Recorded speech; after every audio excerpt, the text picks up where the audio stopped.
Double registration జరిగింది వాస్తవాలే. ప్రభుత్వం కూడా డబుల్ రిజిస్ట్రేషన్ చేసింది వాస్తవాలే. ప్రభుత్వం కూడా దాని మీద చర్యలు తీసుకోవడానికి సంబంధిత వ్యక్తుల మీద అంటే ఫిర్యాదుదారులు ఎవరైతే ఫిర్యాదు చేస్తారో కేసులు పెట్టారు. కొంతమంది మీద ఇంకా కేసులు నడుస్తూ ఉన్నాయి.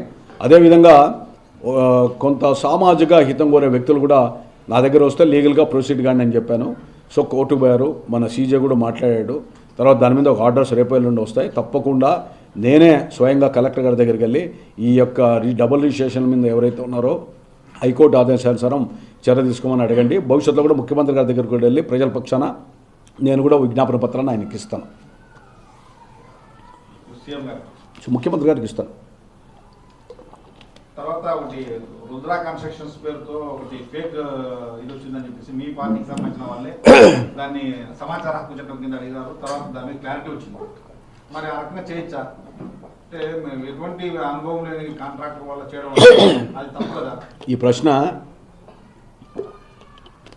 అలాంటి కన్స్ట్రక్షన్ కంపెనీలో బంధుత్వం ఉన్న వ్యక్తులు, అలాంటి కన్స్ట్రక్షన్ కంపెనీతో సంబంధం ఉన్న వ్యక్తులు లేదా ప్రజాప్రతినిధులు ఉంటే వాళ్ళని ప్రశ్నించాలి. ఎందుకంటే నేనేమైనా కన్స్ట్రక్షన్ పేరుతో పెట్టింటే, నేను ఏమైనటువంటి తప్పుడు చర్యలు చేసింటే మీరు నన్ను ప్రశ్నించండి.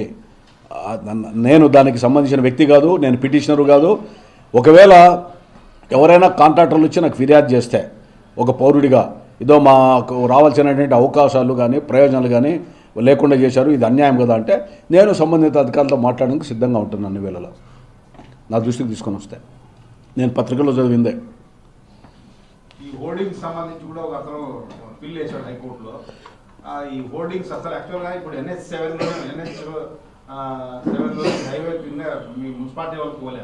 అయితే మీరు అడ్డదిడ్డంగా మీరు అధికార పార్టీలో జాతీయ ప్రధాన కార్యదర్శి కాబట్టి మిమ్మల్ని క్వశ్చన్ చేస్తున్నాము. మీ పార్టీ ఏం చేయాలి తీసుకుంటుంది? ప్రజలకు ఏం సమాధానం ఇస్తారు? ఇది జరుగుతుంది. ఇప్పుడు దీంట్లో మీరు జర్నలిస్టులు ఉన్నారు, అందరికీ బాధ్యత ఉంది. ఎక్కడైనా జరిగినప్పుడు ఏదైనా కూడా ప్రస్ఫుటంగా ప్రచురించాలా, ప్రజల పక్షాన నిలబడాలా. అదేవిధంగా రాజకీయ నాయకులుగా అధికార పార్టీలో మాకు కూడా ఏదైనా ప్రజల పక్షాన ఉండాల్సిన బాధ్యత మా మీద కూడా ఉంది. మేము లేదని విస్మరించడంలా. మీరు చెప్పినట్లు ప్రొహిబిటెడ్ ఏరియాలో అడ్వర్టైజ్మెంట్స్ బోర్డ్స్ వేశారు అని చెప్పి నాకు కూడా దృష్టికి వచ్చింది. అది రాతమూలకంగా ఇమ్మని అడిగాను. తప్పకుండా కోర్టులో కూడా ఏదో చదివాం నిన్న వచ్చినట్టు.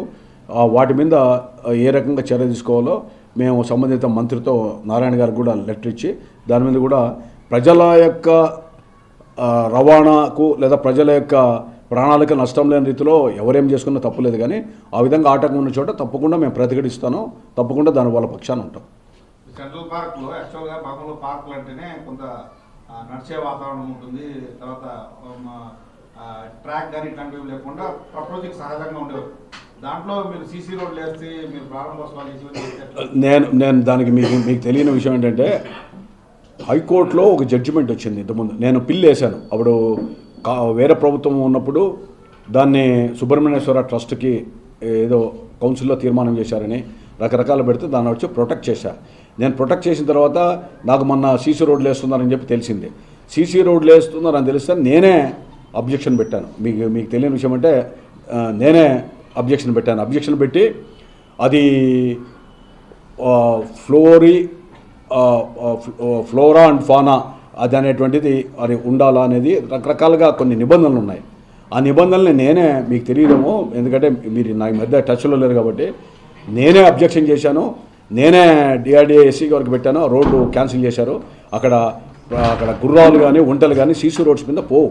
అదేవిధంగా చిన్నపిల్లలు పోతే తలలు పగిలిపోతాయి. ఈ రకరకాల ఇబ్బందులు ఉన్నాయి కాబట్టి తప్పకుండా న్యాచురల్గా ఆ రోజు నేనేం ఏపీలకు కాదు శ్రమదానంతో చేశాం సీసీ రోడ్లో. దాన్ని సానుకూలంగా ఉండాలనే మా అధికారులు కూడా కన్విన్స్ అయ్యారు. తప్పకుండా దాని ప్రకారమే అది క్యాన్సిల్ కూడా అయింది.